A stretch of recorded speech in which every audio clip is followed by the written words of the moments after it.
The mountain peak rose like a cathedral spire against the black Afghan sky, its slopes glazed with ice that reflected the pale moonlight. Wind howled through the ravine below, carrying flurries of snow that stung exposed skin like tiny needles. Captain Arya Hale crouched behind a boulder outcropping, her breath forming ghostly plumes in the sub-zero air. Through her night vision scope, she watched the compound 200 meters downslope, where American hostages had been held for 17 days. SEAL Team 12 moved in, practiced silence through the darkness, shadows among shadows. Lieutenant Derek Mason led the point element, his hand signals precise and economical. Behind him, Chief Petty Officer Brandon Wolfe and Petty Officer First Class Jake Mercer covered the flanks while 3 more operators swept the rear. They had trained for this mission profile 100 times, but actual combat always carried variables that no training could predict. Arya shifted her weight, feeling the familiar ache in her left shoulder where shrapnel still lived beneath the skin. 3 years ago, she had been Night Wraith, the most lethal sniper in Joint Special Operations Command.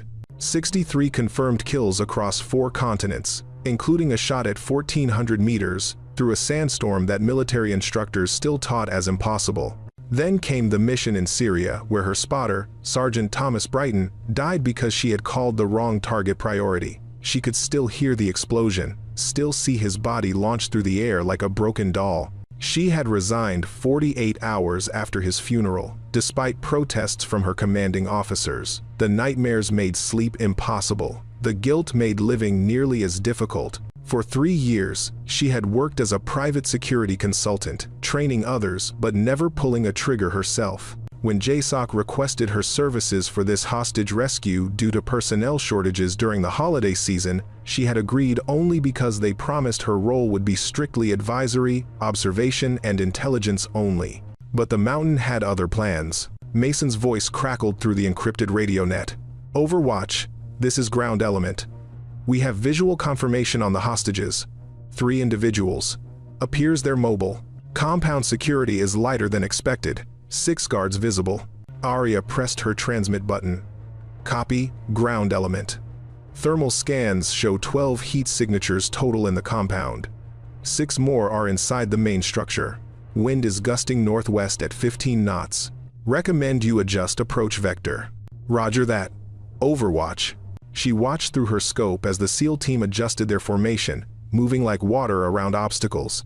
They were good, very good, but something gnawed at the edge of her consciousness, a premonition she had learned never to ignore during her operational years. The compound was too quiet, the guards too relaxed. The whole setup felt wrong, like a stage set waiting for actors to enter.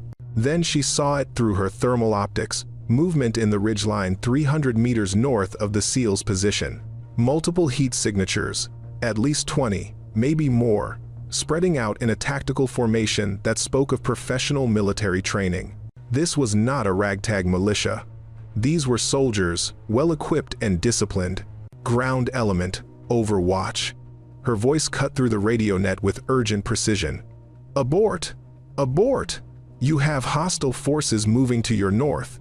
Estimate 24 plus. This is an ambush. I repeat. This is an ambush.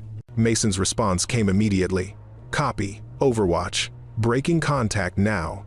But it was already too late. The night erupted with muzzle flashes from 3 directions simultaneously. The ambush had been perfectly coordinated. Whoever planned this had known the SEALs were coming and had prepared a kill box designed to trap them in the narrow ravine with no cover and no escape routes. Arya watched in horror as tracer rounds drew burning lines through the darkness, converging on the SEAL team's position. Explosions bloomed orange and red as rocket-propelled grenades impacted around them. She could hear the staccato bark of automatic weapons fire, the deeper boom of grenades, the sharp crack of high-velocity rifle rounds passing close overhead. Ground element taking heavy fire. Mason's voice remained steady despite the chaos she could hear in the background. We have 3 wounded, need immediate case vac. Attempting to reach the rally point, Arya was already moving, abandoning her observation post and racing down the mountainside toward the firefight. Her advisory role had just ended. These men were going to die unless someone intervened, and she was the only one in position to help. Blood pounded in her ears, matching the rhythm of her boots against frozen stone. She had sworn she would never fight again, never put herself in a position where her decisions could cost another teammate their life. But some oaths were meant to be broken when honor demanded it. The enemy had chosen their ambush site with ruthless efficiency. The ravine funneled the SEAL team into a natural kill zone barely 50 meters wide, with steep walls on both sides and no cover except scattered boulders that offered inadequate protection against the volume of fire being directed at them. Arya slid behind a rock formation at the southern edge of the firefight and assessed the tactical situation with the cold clarity that had made her legendary. The hostile force was not some poorly trained insurgent group. These fighters moved with coordinated discipline, maintaining proper spacing and fire control. They had modern optics, night vision capabilities, and were employing suppressing fire while maneuvering elements attempted to flank the trapped SEALs. Worse, she spotted a quadcopter drone hovering above the battlefield, its thermal camera no doubt feeding targeting data to the enemy commander. Through the chaos, she located the SEAL team pinned down behind an outcropping of volcanic rock about 80 meters from her position.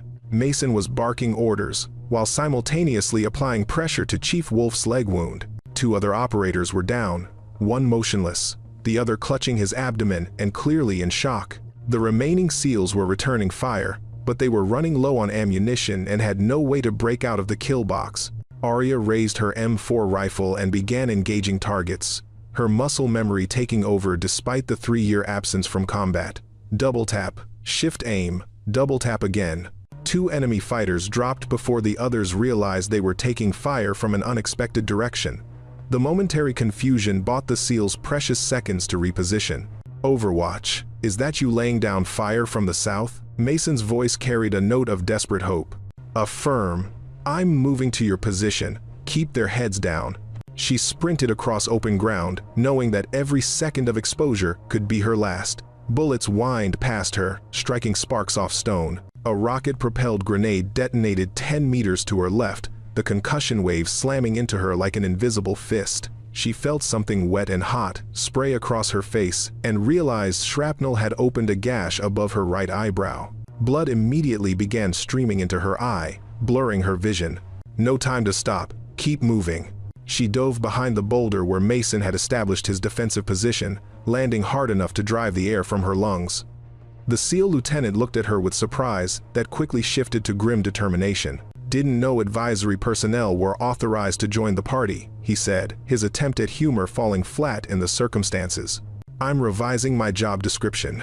Arya wiped blood from her face and performed a rapid assessment of their situation. 3 SEALs down, 4 still combat effective, but running low on ammunition. No functioning long-range communications due to electronic jamming. The enemy was preparing for a final assault. She could see them massing for a coordinated push. Another rocket exploded nearby, showering them with rock fragments and frozen dirt. The blast wave lifted Arya off her feet and slammed her against the boulder with bone-jarring force. She felt something snap in her left ribs, a sharp lance of pain that made breathing difficult. When she tried to stand, her legs wouldn't quite cooperate. The world tilted sideways, and she realized she was going into shock from blood loss and trauma. Through blurring vision, she saw Mason trying to establish radio contact with anyone who might send help, but the jamming was too effective. They were alone on this frozen mountain with at least 40 enemy fighters closing in for the kill. The wounded SEALs wouldn't last another 10 minutes. Hell, none of them would last another 10 minutes at this rate. Arya felt consciousness starting to slip away. That seductive darkness that promised an end to pain. It would be so easy to just stop fighting, to let go, to join Thomas Brighton wherever dead soldiers went. She had carried the guilt of his death for 3 years. Maybe this was simply fate balancing the scales. Then she heard Chief Wolf groan in pain, heard one of the younger SEALs praying under his breath, heard Mason calling for a corpsman they didn't have. These men had families waiting for them, children who deserved to see their fathers come home. They had done nothing wrong except trust their intelligence and follow their orders. They did not deserve to die in this godforsaken ravine on Christmas Eve because she was too tired to keep fighting. The memory of Thomas's last words echoed in her mind. Don't you quit on me, Arya. Whatever happens, you keep fighting. Promise me. She had made that promise as he died in her arms, blood soaking into the Syrian sand. For 3 years, she had broken that promise by walking away from the fight. Tonight, she would honor it one last time. The world snapped back into focus with painful clarity. Arya forced herself to her knees, then to her feet, ignoring the protest of broken ribs and bleeding wounds. She checked her remaining ammunition. 18 rounds in her M4, 2 magazines left. Not enough to hold off 40 fighters, not even close. But she was not just any soldier.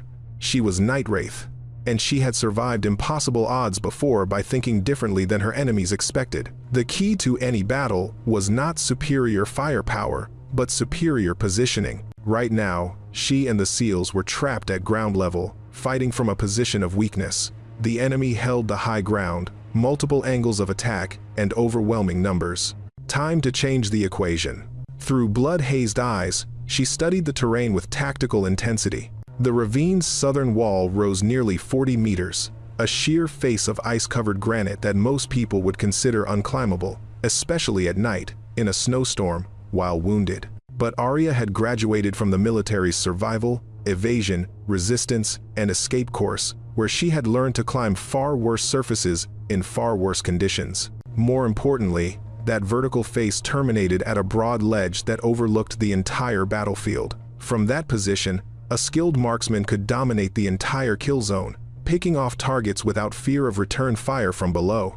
It was perfect, if she could reach it without dying in the attempt. The flashback hit her like a physical blow, dragging her back 3 years to that dusty Syrian courtyard. She had been in her hide, tracking 3 high-value targets through her scope. Thomas was beside her, calling wind and distance.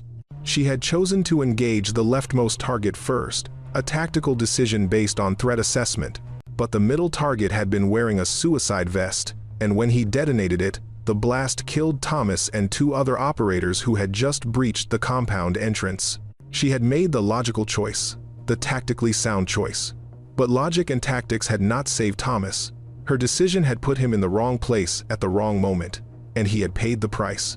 Since that day, every decision felt weighted with the possibility of catastrophic failure, every choice shadowed by the fear that she would once again send someone to their death through her own error. "Not again," she whispered into the howling wind. "Not tonight. Not ever again."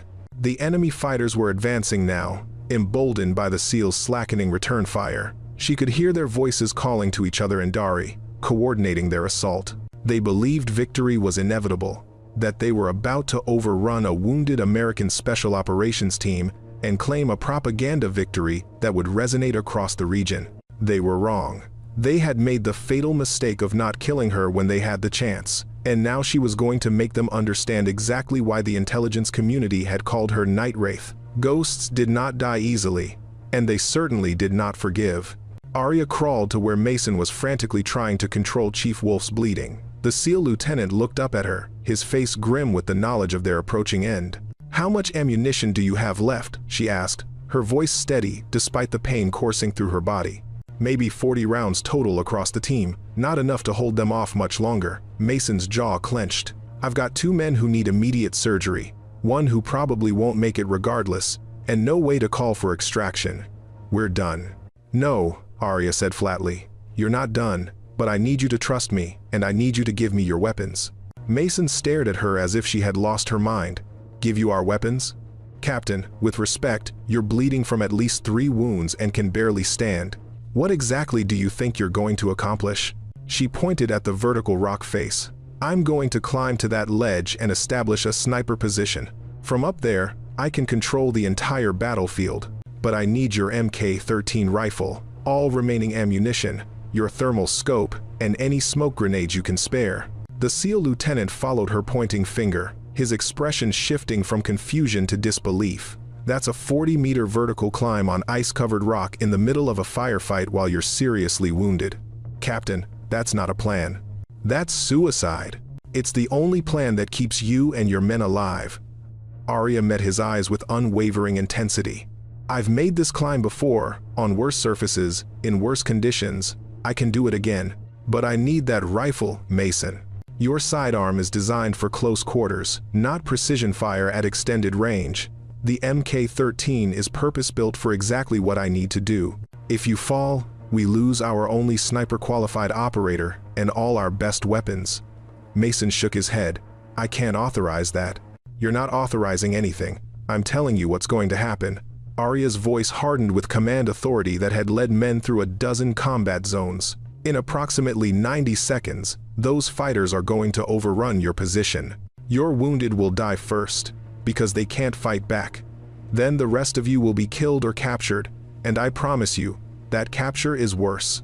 I have seen what these people do to prisoners. You do not want that fate for yourself or your men. She leaned closer, making sure he could see the absolute certainty in her eyes despite the blood and pain. Or you can give me that rifle and trust that I'm about to remind the enemy why they used to whisper my name in the dark. Your choice, Lieutenant.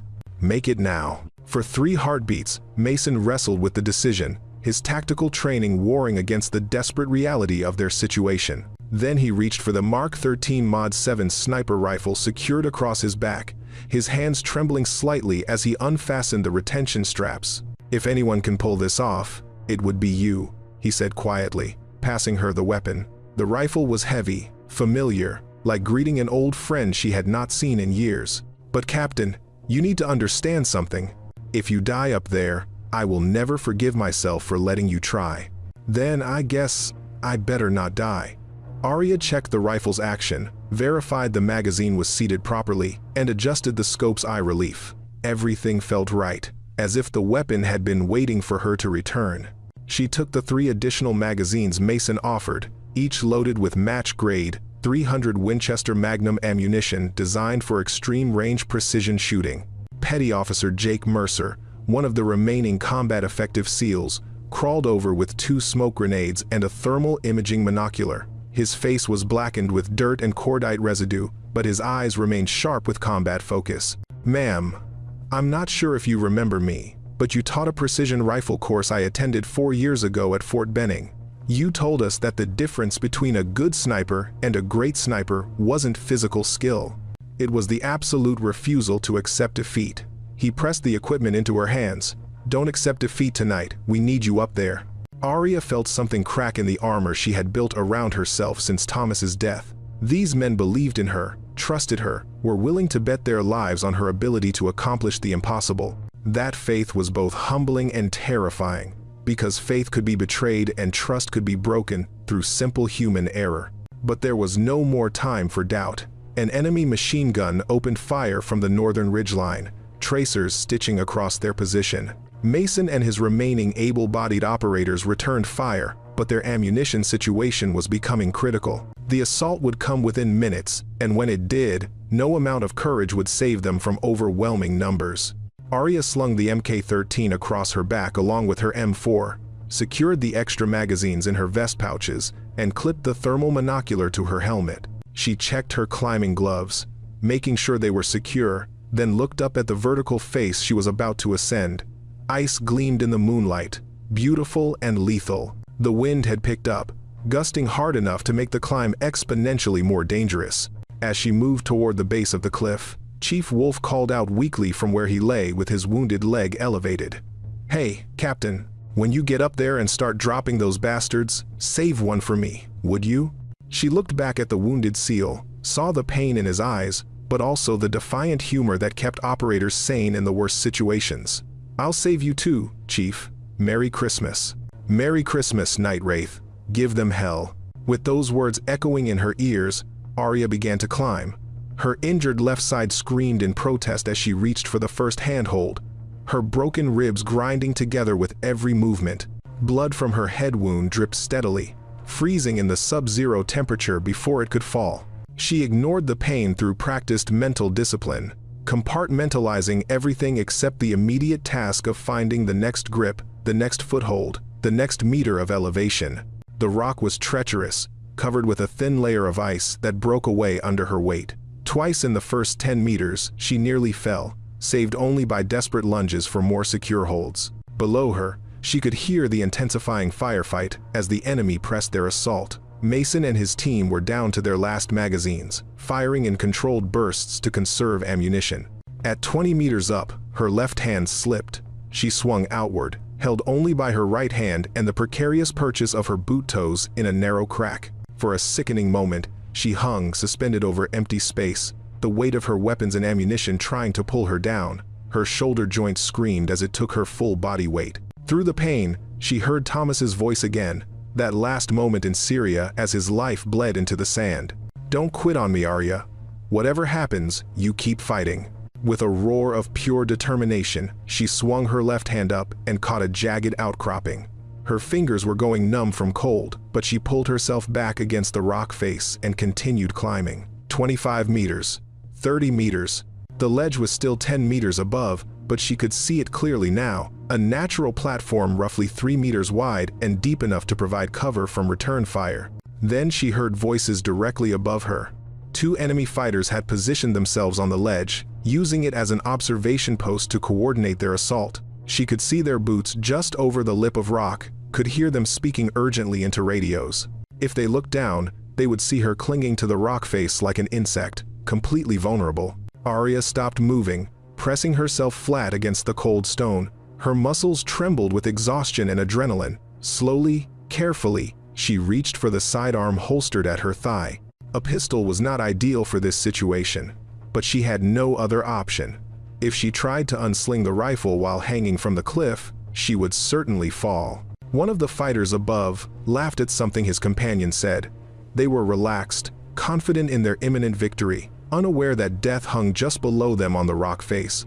Arya drew her weapon and thumbed off the safety, then resumed climbing with her left hand while keeping the pistol ready in her right. 3 meters from the top. 2 meters. She could see the fighters clearly now through the darkness. 2 young men in winter camouflage carrying AK-pattern rifles. Neither was looking in her direction, both focused on the firefight below. With her last reserves of strength, Arya pulled herself up and onto the ledge in one explosive movement. The nearest fighter started to turn, his reflexes quick, but not quick enough. She put 2 rounds center mass before his weapon could come fully around. The second fighter managed to raise his rifle, but she shot him through the throat before he could cry out a warning. Both men collapsed without alerting their comrades below. Arya dragged their bodies behind a boulder, then took a moment to orient herself. The ledge was perfect, even better than she had hoped. She had clear lines of sight across the entire battlefield, could see both the trapped SEAL team and the enemy forces massing for their final assault. Wind here was stronger but consistent, which she could compensate for. She unslung the Mk-13, deployed its bipod, and settled into a proper shooting position. Through the rifle's scope, the battlefield resolved into crystalline clarity.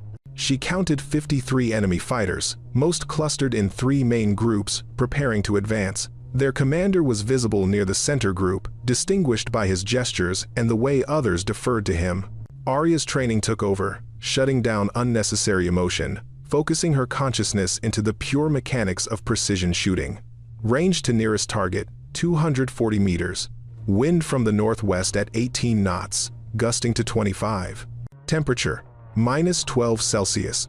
Barometric pressure, standard for this altitude. She controlled her breathing, feeling her heartbeat steady into the calm rhythm that had always preceded her most difficult shots.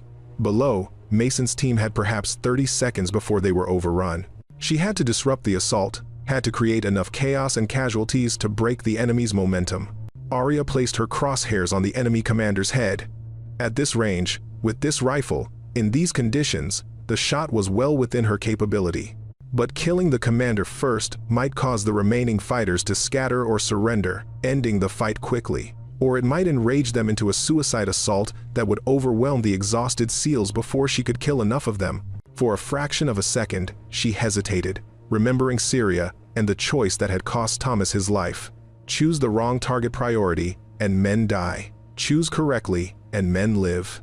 The weight of that decision pressed down on her like the cold mountain air. Then she remembered something Thomas had told her during their last training session together. Stop second-guessing yourself, Arya. You have the best tactical instincts of anyone I've ever worked with. Trust yourself. The moment you start doubting is the moment you fail. Arya made her decision. She shifted her aim to the lead fighter in the nearest assault group, a large man carrying a machine gun.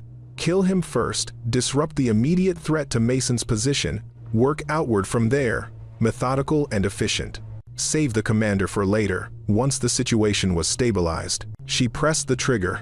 The rifle's report echoed across the frozen mountain like thunder, and the lead fighter dropped instantly, his machine gun clattering against stone. Before his body hit the ground, Arya had already cycled the bolt and was tracking her second target. The fighter beside the first machine gunner turned toward the sound of the shot, confusion clear in his body language. He never understood what killed him. 2 rounds, 2 kills, 4 seconds elapsed. The enemy force erupted into chaos. They had expected the SEALs to be easy prey, trapped and desperate.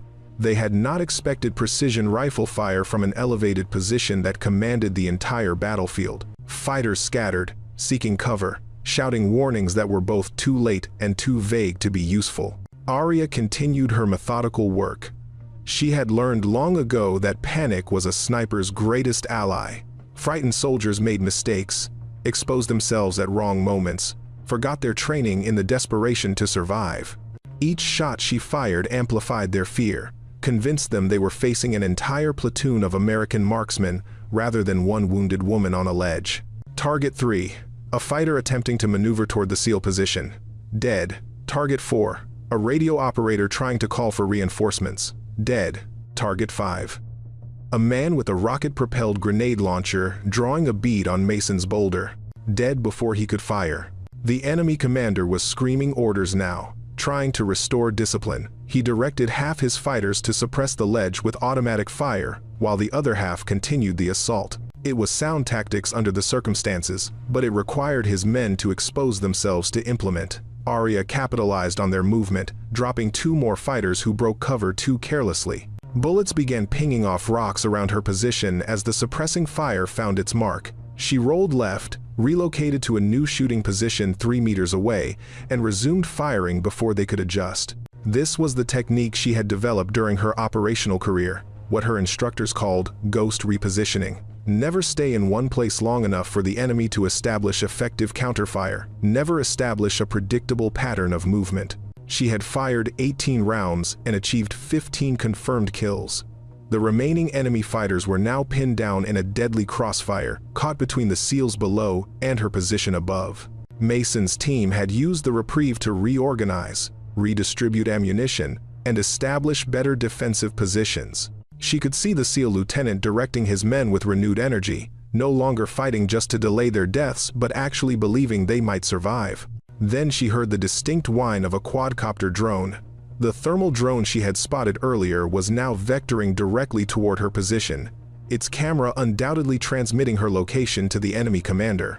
In seconds, every fighter on the battlefield would know exactly where she was, and then the concentrated fire would become overwhelming. Arya tracked the drone through her scope. It was small, fast, and maneuvering erratically to avoid being shot down. Most soldiers would have found it nearly impossible to hit with a precision rifle designed for long-range accuracy, not aerial targets. But Arya had spent her career making impossible shots, and she had one crucial advantage: patience. She watched the drone's flight pattern, identifying the subtle repetition in its movements. Every 6 seconds, it made the same banking turn to adjust its camera angle. That turn required it to slow slightly, to become predictable for just a fraction of a second. She would have one chance, one shot, because the drone operator would change tactics after the first miss. 5 seconds. 4, 3. The drone began its banking turn. Arya led the target by 3 body lengths, elevated slightly to account for bullet drop at this angle, and pressed the trigger with perfect timing. The .300 Winchester Magnum round struck the drone dead center, and it disintegrated in a shower of plastic and electronics. Below, the enemy fighters reacted with visible shock. Shooting down a fast-moving drone with a precision rifle was not something average soldiers could accomplish. It was the kind of shot that only elite operators practiced, the kind of demonstration of skill that broke enemy morale more effectively than any amount of firepower. Arya allowed herself a grim smile. They were starting to understand what they were facing. The stories about Night Wraith were not exaggeration, not propaganda. She had killed men in a dozen countries, had made shots that defied belief, had survived ambushes and raids and assassination attempts. Tonight, on this frozen mountain, she would add one more legend to her record. But the enemy was not finished. She saw movement on the cliff face below her position, heard the scrape of boots on stone. A 5-man element was attempting to climb up and eliminate her. Using the same route she had taken, They were well-trained and aggressive, exactly the kind of fighters who did not panic under pressure. Arya shifted to her secondary weapon, the M4 rifle, better suited for close-quarters combat. She positioned herself at the lip of the ledge where she could look directly down at the climbers. They were making good progress, working as a team, covering each other's advance. The lead climber was perhaps 6 meters below her position and closing fast. She dropped a smoke grenade over the edge. It detonated halfway down the cliff face, billowing thick gray smoke that obscured the climber's vision and made breathing difficult. While they were temporarily disoriented, she leaned over the edge and engaged them with precise 3-round bursts. The lead climber took rounds through the chest and fell backward into empty space, his body tumbling end over end until it struck the ground with sickening force. The second climber managed to raise his weapon and return fire, forcing Arya to duck back.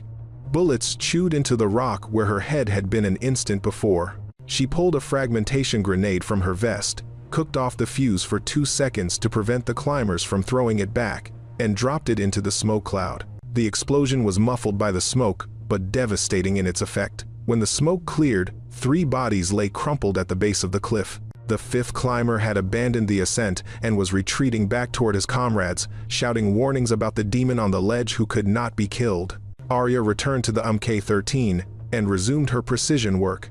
The enemy force had been reduced to approximately 35 fighters, and their resolve was cracking. She could see it in their body language, the way they hesitated before moving, the way they looked toward their commander for guidance that was not forthcoming quickly enough. She placed her crosshairs on a fighter, attempting to organize a flanking maneuver, and ended his tactical planning permanently. Then another fighter, and another, each shot carefully aimed, each kill adding to the enemy's demoralization. The snow around her position was littered with spent brass casings, a golden trail of death that gleamed in the moonlight. Her ammunition situation was becoming critical. She had 4 rounds left in the current magazine, 2 full magazines remaining.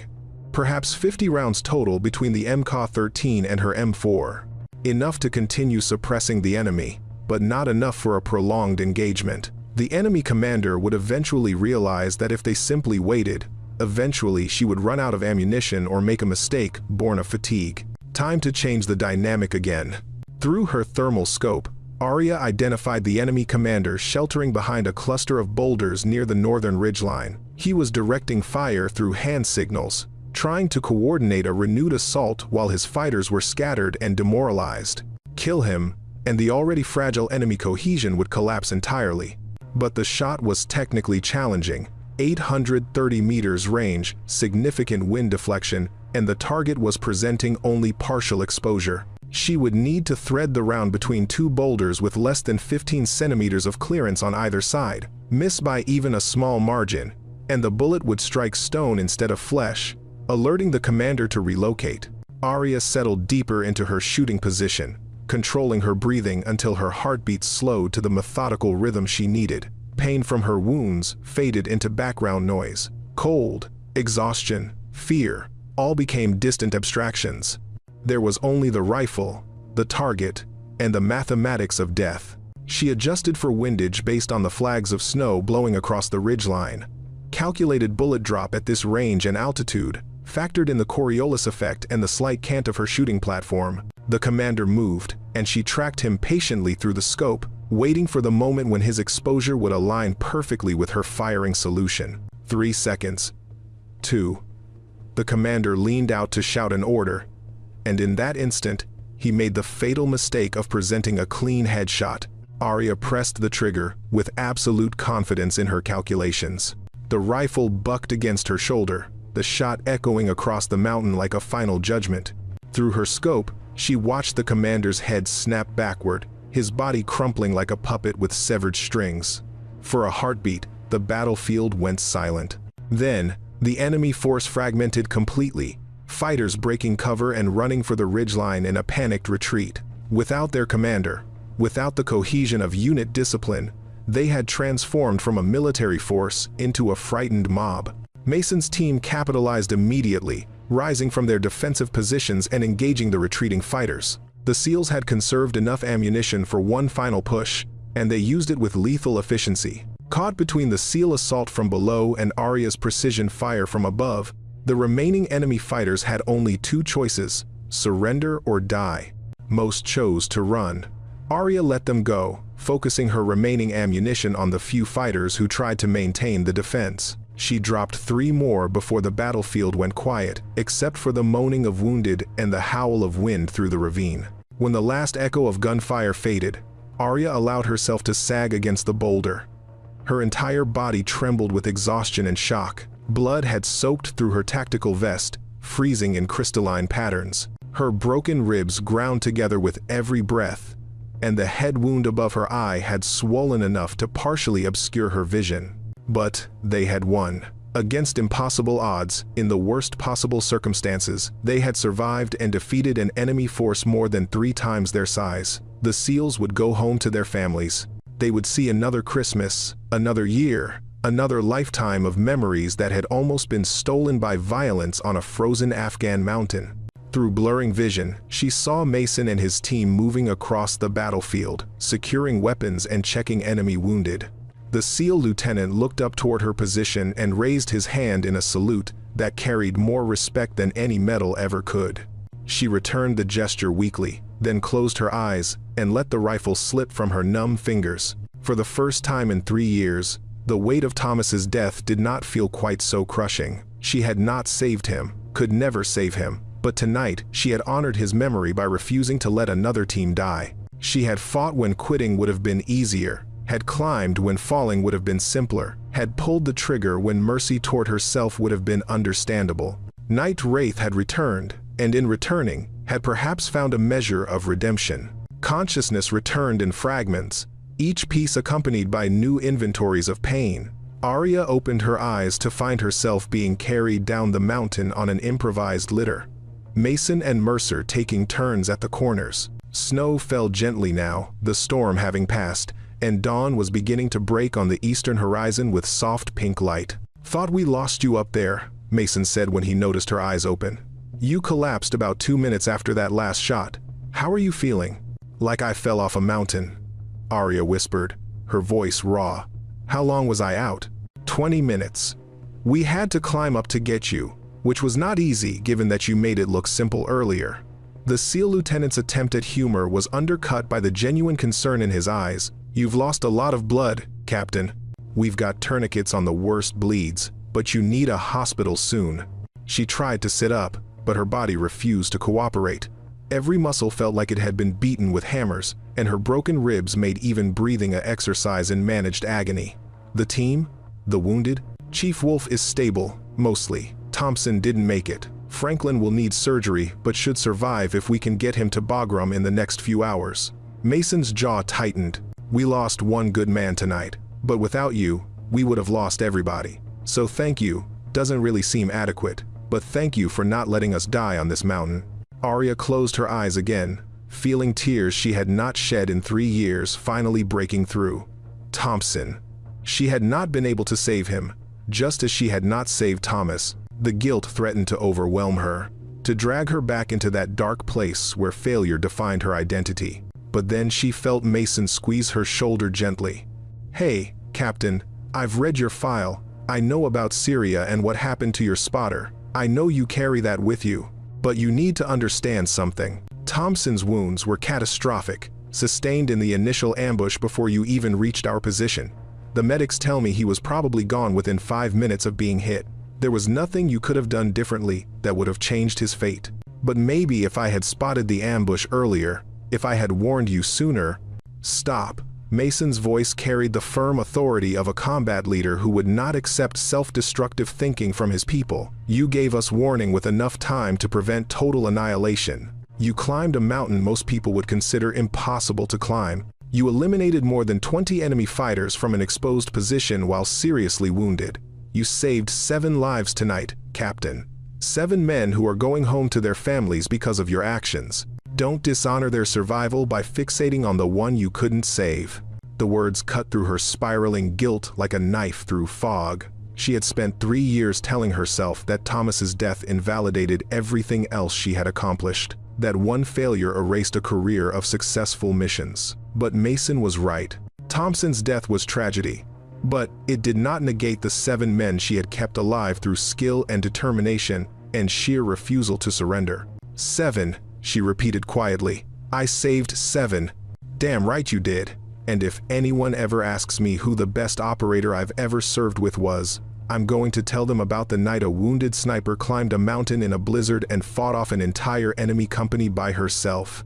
They're going to think I'm exaggerating, but I'll show them the after-action report and the medal recommendation I'm submitting as soon as we're off this rock. Arya felt something in her chest loosen, a knot of guilt and self-recrimination that had been tied tight for 3 years beginning to unravel. She would never forget Thomas, would always carry some responsibility for his death. But perhaps that weight did not have to define the entirety of her identity. Perhaps she could be both a soldier who had failed once and a soldier who had succeeded many times, and perhaps the successes deserved to be weighed alongside the failure. The extraction helicopter arrived as full daylight broke across the mountain. The crew chief helped load the wounded SEALs first, then reached for Arya's litter. She waved him off and managed to stand on her own, determined to walk to the aircraft under her own power. Every step was agony, but she made it to the helicopter's door and collapsed into the troop seat with something approaching dignity. As the helicopter lifted off, she looked back at the mountain where she had fought her last battle. The battlefield was already disappearing under fresh snowfall, nature erasing the evidence of violence with white silence. By tomorrow, no trace would remain of the blood and death that had stained this place. It would be just another mountain in Afghanistan, beautiful and indifferent to human suffering. But Arya would remember. 7 men would remember. Their families would have them home for Christmas because of what happened on this mountain, and that was worth every drop of blood, every moment of pain, every second of terror during the climb and the fight. Chief Wolf, strapped to a litter across from her, managed a weak smile. Hey, Captain, did you save me those 2 kills like I asked? Arya thought about the enemy commander and the climber she had killed in close combat. I saved you 3, Chief. Merry Christmas. Best Christmas present I ever got. Thanks for keeping me alive, Night Wraith. The nickname made her flinch initially, but then she reconsidered. Night Wraith was not a monster or a murderer. It was an identity forged by necessity, by the reality that sometimes the only way to protect the innocent was through highly trained violence delivered with precision and purpose. She had tried to leave that identity behind after Thomas's death, but perhaps it was not something that could be abandoned so easily. Perhaps it was simply who she was, for better or worse. A weapon aimed at the wicked, a shield for those who could not defend themselves, a ghost who walked between the worlds of civilization and warfare to ensure the former could exist without the latter destroying it. The helicopter banked toward Bagram Air Base, leaving the mountain behind. Through the window, Arya watched the sun rise fully over Afghanistan, painting the snow-covered peaks in shades of gold and rose. It was Christmas morning, and somewhere back home, families were opening presents and drinking coffee and celebrating the holiday in warmth and safety. They would never know about the mountain, would never hear the story of what happened here. That was fine. Most of the work done by people like her happened in shadows, unknown and unacknowledged. But knowing that those families could enjoy their Christmas in peace, that children could grow up without losing their fathers to violence on a frozen mountain, that was reward enough. Arya closed her eyes and let the helicopter's vibration lull her towards something resembling rest. She was not sure what would happen next, whether she would return to active duty or resume her civilian work. But whatever she decided, she would make the choice without the crushing weight of unresolved guilt. Thomas would have wanted her to keep fighting, to keep protecting people, to keep being the operator he had believed she could be. Tonight, she had honored that wish. Tomorrow, she would decide what came next. For now, on this Christmas morning, simply being alive felt like miracle enough. 6 weeks later, Arya stood in the Pentagon briefing room while a 2-star general pinned the silver star to her dress uniform. The citation was carefully worded to protect operational security, but anyone with military experience who read it would understand that something extraordinary had occurred on that unnamed mountain in Afghanistan. For conspicuous gallantry and intrepidity in action against an armed enemy, the general read, his voice carrying the formal weight of military tradition, Captain Arya Hale distinguished herself by exceptionally valorous conduct in the face of overwhelming enemy forces. Despite sustaining serious wounds, Captain Hale voluntarily assumed a position of extreme danger to protect friendly forces under attack.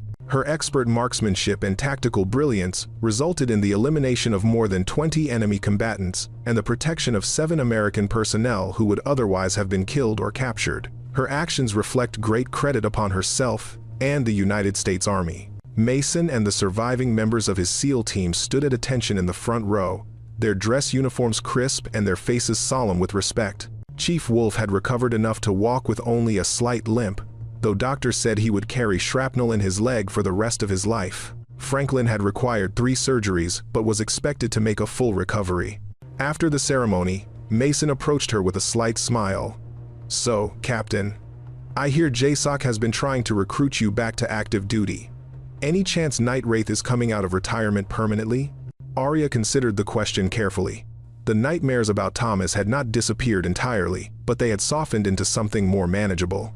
She could sleep through most nights now without waking in a cold sweat, could think about Syria without the immediate crushing guilt that had defined her for 3 years. "I'm thinking about it," she admitted, "but if I come back, it's going to be on my terms. I'm not interested in sitting behind a desk or working in a training environment. If I'm going to do this, I'm going to do it in the field, where I can make a difference." "I think JSOC would agree to pretty much anything you asked for at this point." Mason's smile widened. "Word has gotten around about what you did on that mountain. Half the special operations community is trying to get you assigned to their task force. You've become something of a legend." "I was already a legend," Arya said dryly. "I'm just deciding whether being a legend is worth the cost." Later that afternoon, she drove to Arlington National Cemetery and walked through the silent rows of white headstones until she found Thomas Brighton's grave. Snow had begun to fall again, dusting the marble with white powder that reminded her of that mountain in Afghanistan. She knelt beside his headstone and brushed away the snow so she could read his name clearly. "Hey, Thomas, sorry it's been so long since I visited. I've been dealing with some things, but I think you'd understand." The wind rustled through the bare trees, carrying the faint sound of taps being played at another funeral. Arya took a deep breath and continued. "I kept my promise. I didn't quit. Even when it would have been easier, even when I was sure I was going to die, I kept fighting. And I saved people. Thomas, 7 people who are alive because I remembered what you told me."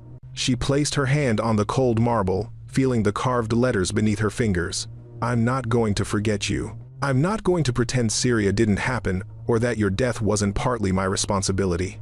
But I'm also not going to let that one failure define everything I am. You deserve better than to be remembered as the mistake that ended my career. You deserve to be remembered as the brother-in-arms who made me a better operator, a better soldier, a better person." The wind picked up, swirling snow around her in patterns that almost seemed deliberate. In that moment, she felt a sense of peace she had not experienced since that dusty courtyard 3 years ago. Thomas was gone, would always be gone, but his memory did not have to be a burden. It could be a reminder of what she was fighting for, the stakes involved when soldiers went into harm's way. She stood and saluted his headstone with precision that would have made any drill sergeant proud. "Sleep well, Thomas. I've got it from here." As she walked back through the cemetery toward her car, her phone rang. The caller ID showed a number she recognized. JSOC headquarters. She answered on the second ring. "Captain Hale? This is Colonel Davidson from Special Operations Command. I understand you might be interested in discussing a return to active duty. We have a situation developing that could use someone with your particular skill set. Would you be available for a classified briefing tomorrow morning?" Arya looked back at the rows of white headstones, each one representing a life given in service, then looked forward toward the gate and the world beyond. The choice was hers.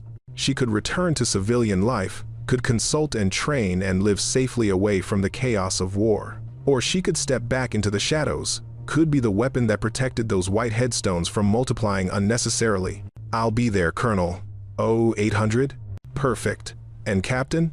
It's good to have Night Wraith back." She ended the call and continued walking, her pace steady and purposeful. The snow fell harder now, coating the world in white silence. Somewhere in Afghanistan, a mountain stood where 7 men had lived who should have died, where 1 woman had climbed into legend and come back down carrying redemption. Night Wraith had returned, and the darkness would never be quite as safe for those who preyed on the innocent, because somewhere in that darkness, a woman with a rifle would be watching, waiting, ready to remind evil that it always had a price. And on this particular Christmas, that price had been paid in full.